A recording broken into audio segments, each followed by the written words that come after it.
David, we'd like to re-record your piece to camera for the shark sequence, please. Right. Here amongst the killer sharks, I am completely unworried. But just as a precaution, I'm wearing my brown diving suit. Much better, David. Thank you. And cue music.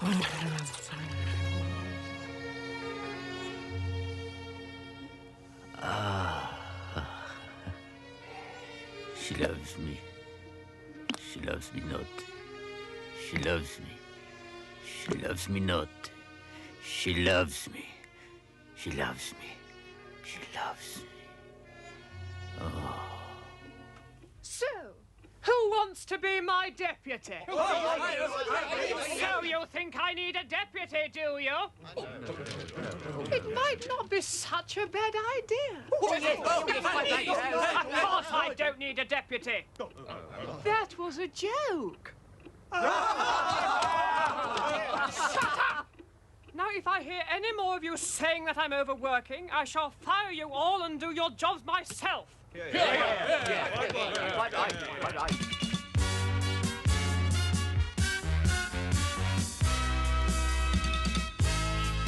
Good evening. A wondrous show tonight, and yet still a marvellous one. Our themes, two of the perennial themes in all sport. Serious injury, and, of course, the supernatural. Now, before my exciting interview with one of today's toughest competitors, here's a word from Henry Cooper and his brother George. George.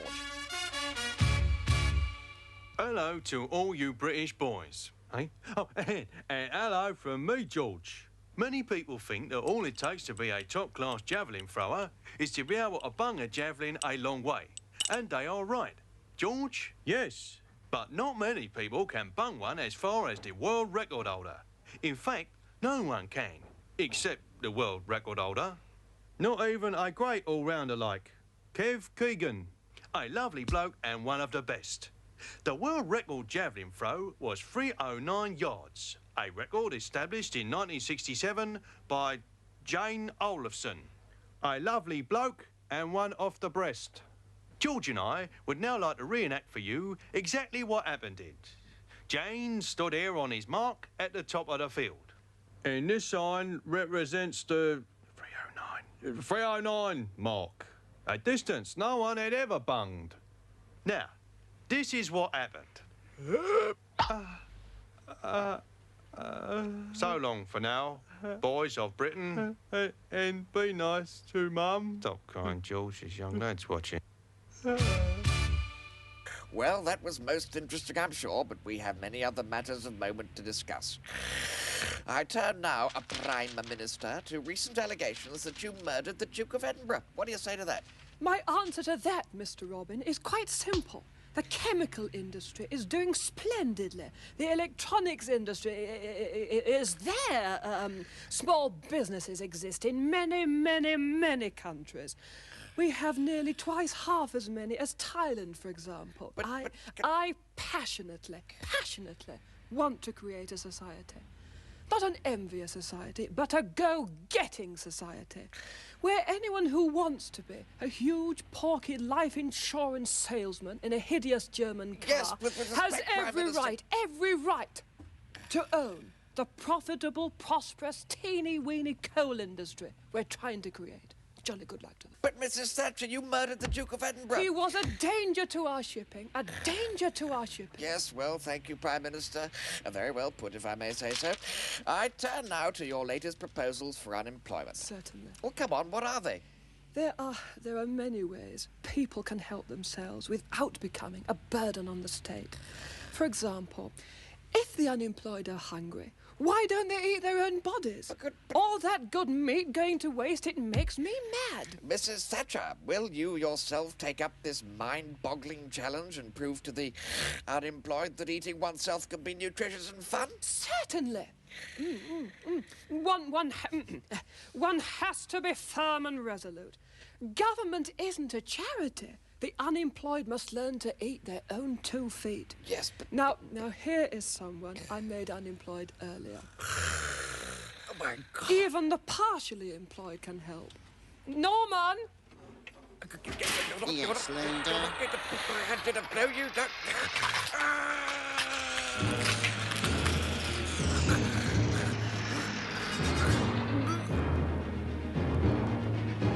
In Panorama next week, an exclusive preview of the new secret summit talks between the superpowers. Okay, Mr. Chernenko. Summit talks with me are a totally different game. Before you say a thing, just let me put my cards on the table, and don't interrupt. If you're prepared to talk, I'm prepared to listen. Stonewalling, huh? Okay, let me just bounce a couple of ideas off you. Pull back the SS-20s, and I'll scrap crews. What do you say to that, huh? Boy, Chernenko, you're a tough man. A man of few words. I like that. This guy's too tough for me. I need a really hard negotiator. Wait, I've got it. My guy's mad at me.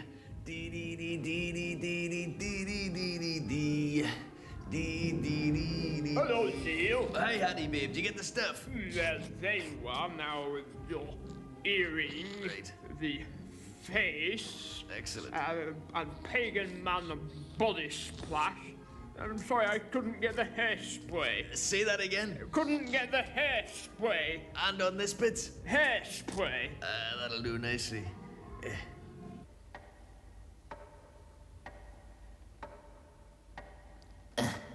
You tell him, Bonzo.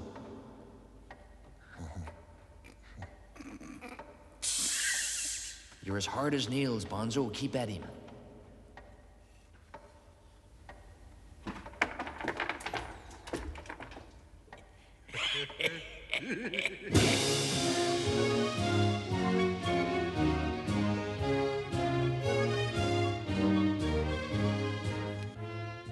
Many people ask these days, why has international diplomacy grown so dull that even the Russians walk out of talks? The answer is the loss of Henry Kissinger. No one who ever worked with him could forget his unique style. All right, everyone. We've got to get on with these arms limitation talks. Yeah, and I think everyone appreciates their huge importance. Yes. But first, there is one important matter which I think must be sorted out before we can start. Yes. It's the question of how I managed to hump the Dallas Cowboy cheerleaders in an elevator. Well, I had a bear of a day in the Oval Office. My pecker was really looking for some action. And you'll see what it... Look, just pass these around and sign them. Sure. Just so people think we've been doing some work. But what Anyway, yeah, well, now then, you see. Jim, what do you think Henry Kissinger brought to diplomacy? Usually a bird and a bottle. And instead of coming, he went. I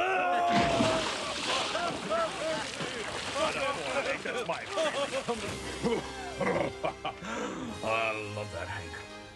Next week, in Great Diplomats of Our Time, Jeffrey Howe, the new Kissinger.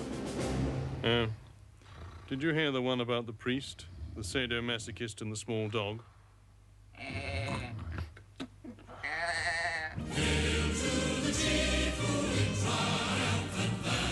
In our last episode with one, the president's brain mated with a tortoise and has now produced something that thinks twice as fast. Stay tuned for the first exciting episode of Son of the President's Brain. Son of the President's Brain, Episode 1. Holy Holocaust, that's it. Kissinger. He'll get through to Chernenko, but how can I talk him into it? I've got the blackmail book. Ed, get me the hotline to Dr. K. You betcha, Mr. President. Get me Mr. K. You got that right now. Oh, here you go, Mr. President. Hank, how are Trixie, old dog? Listen, I've got a job for you. You don't? Well, Henry, just tell me this. What were you doing in Dallas, November 23rd, 1963? That's bullcrap, Hank. Be here by 9 tonight or you know what. Oh, must you go, dearest? Yeah. Special secret mission to Moscow. Alert my public relations office. Where's that briefcase?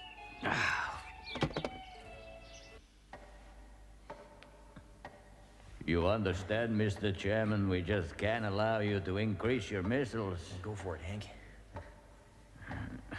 Although I gotta say, that prima ballerina last night, she sure increased my missile.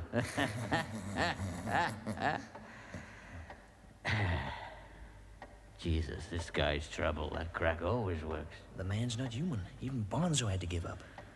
Let's walk out. Okay.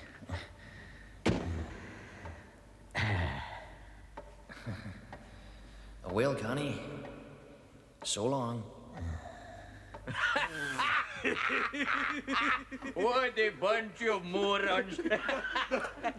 How could they have invented blue jeans? Get your hands off me, you commie bastards. I demand to see an attorney. Get out of Afghanistan now. Mr. Ronald Reagan, who is coming to visit Ireland in June. Well, Mr. Reagan's closest Irish relative has been located and is with us here in the studio. My fellow Irishmen, it is with profoundest pride that I claim kinship with the most important vegetable in the free world. Oh! Help! Help! Help! Help! Hi.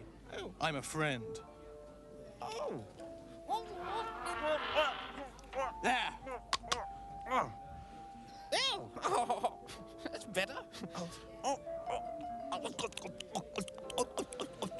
Issued on behalf of the Friends of the Chinless. Well, it takes my view on politics every step of the way. He's totally on my wavelength. It covers every aspect of my world. Just the sort of journalism this country needs. Couldn't agree more. And he's always so kind to Dennis. No Beano, no comment.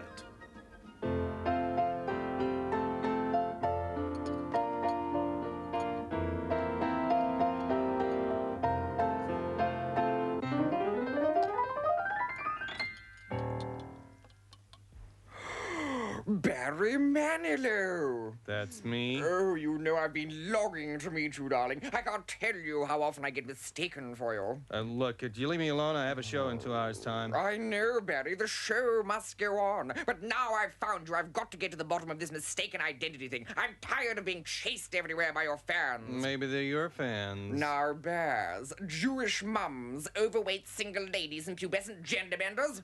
Come on.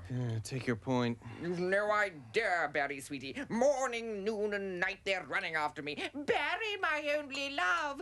Barry, sing Copacabana. It's awful. Look, you're an anteater, for God's sake. A huge, great, hairy anteater. Oh, thank you.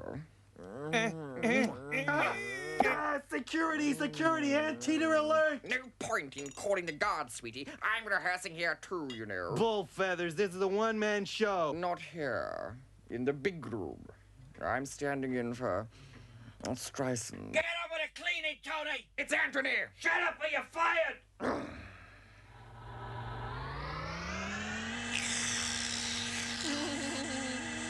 Anthony Anteater.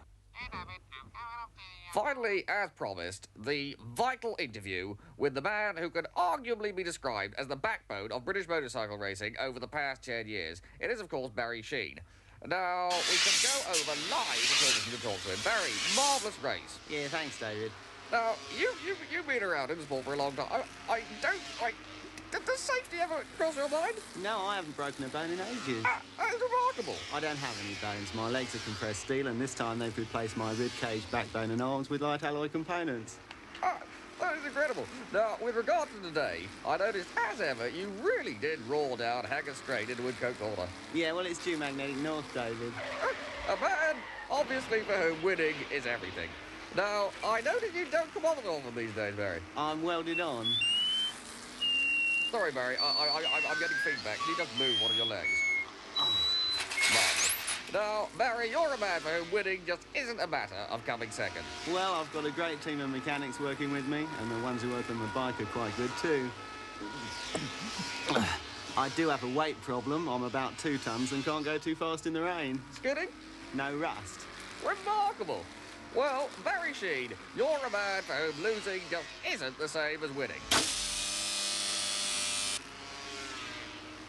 Well, Barry Sheen, you're a man for whom losing and winning are two very different things. How does your wife take all this? Oh, fine, David. Well, anyway, it's a lot better since I have my nuts rethreaded. The incredible Barry Sheen. And now, those of you just coming in, we can, in fact, I was going to, in fact, say, don't go. It's very important that we get people's minds off the unions, the GLC, the EEC, etc., etc., and get them scared about the bomb again. Michael's learned a little speech, which is going to leak to the press. Michael. One of the terrible Michael! Threats hanging over us is still nuclear war. We must be practical. The most important things about a nuclear explosion are blast and heat. Don't swear. Sir Michael swore. Shut up! Prepare yourself and your family for the blast. I'm ready for the bomb now. And for the heat. When the bomb drops, you'll all have roughly 6 minutes to get to adequate shelter. The government is doing everything, literally everything, in its power to make this possible. For instance, the speed limit will be raised, and this is important, to 80 miles per hour. That's 80 mph. Then once you're safe inside your shelter, this is what will happen. 5, 4, 3, 2, 1. Now, there's only one way of preventing this. Cruise. A lot of people don't want to see these sweet little long, pointy, firm things deployed throughout our country. But what can be the harm? They're the only line of defense between us and... This is crazy! Michael, it is not crazy. Yes, it is. What good are they? If we didn't have these, they might leave us alone. Give me that. How often must I tell you, all it takes is the right attitude. Then you can withstand anything.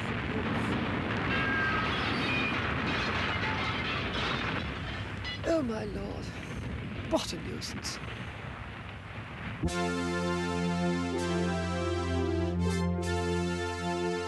Well, there'll be another programme on coping with a multiple parent family next week. But now on Channel 4, So You Think You're Incurable.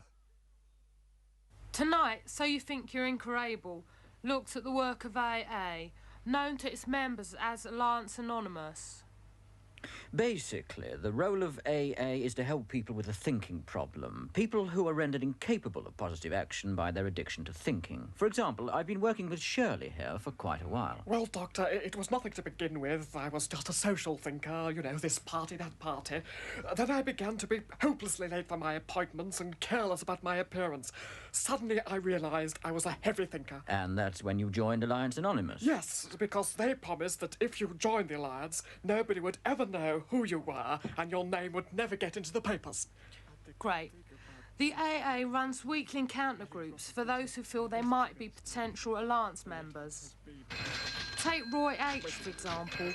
Roy approached AA when he found he couldn't get out of the bed in the morning without a think. So you want to join the Alliance? I'm not sure. Then you're our man. Roy unfortunately declined AA assistance and continued his thinking. Hopelessly out of his depth, he sank lower and lower and is now deputy leader of the Labour Party. We run a 24-hour helpline here for hardened thinkers. In fact, there's someone on the line now. It's Shirley again, I'm afraid. She's roaring thunk. Oh. When I'm with a guy, I find it hard to say, hey babe, I'd really like to go all the way. I find I have to hide what I really mean, and so I say, babe, I'd like to do what Torval does to Dean.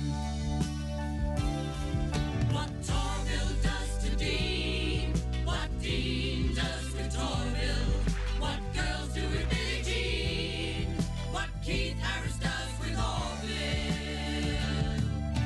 When I'm with a girl, I find it hard to moot that she and I should be in our birthday suits. To avoid embarrassment, I find it easier if I simply say, why don't we do what Sue does with Cliff? What Sue does with Cliff, what Cliff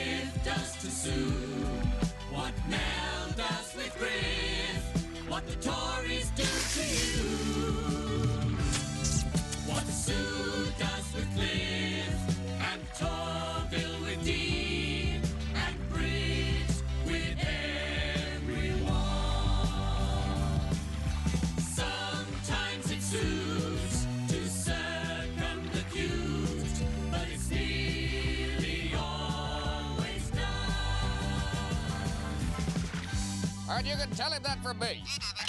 Absolutely extraordinary. News just coming in. Zola Budd won her race at Dartford yesterday despite being forced to run on a red carpet. Remarkable. Frenchman Pierre Rolfe has set a new world record by completing 4,055 push-ups in 90 minutes, beating the previous record set, of course, by Rod Stewart. And finally, gynecologist Dr. Patrick Steptoe has announced that his vital experiments with storing human embryos on ice have been so successful that 2 of them have even perfected the bolero. Scores still coming in. We've got no more time. Good night. Will they cure Prince Andrew before his legs get eaten by the President of France? Will Mrs Thatcher's new disguise save her from getting arrested for the murder of the Duke of Edinburgh? Will the newly defrosted President Chernenko declare war on the Soviet Union? Or will crazy Michael Heseltine beat him to it with his long, firm, pointy thing? Will Harold Wilson escape before Queen Victoria has a convenient chance to cremate him? Will the United States of America re-elect a nut for president? And most important of all, will Jill Harvey and Adam Chance split up so soon after they're married? Sorry.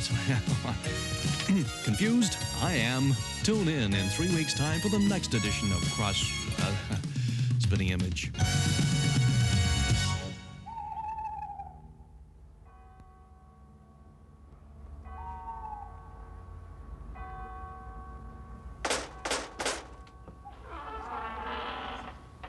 Yes? Please, Mrs. Thatcher, can Norman come out to play? Yes, all right. But make sure you're back by dawn, Norman. Yes, leader. Toodaloo.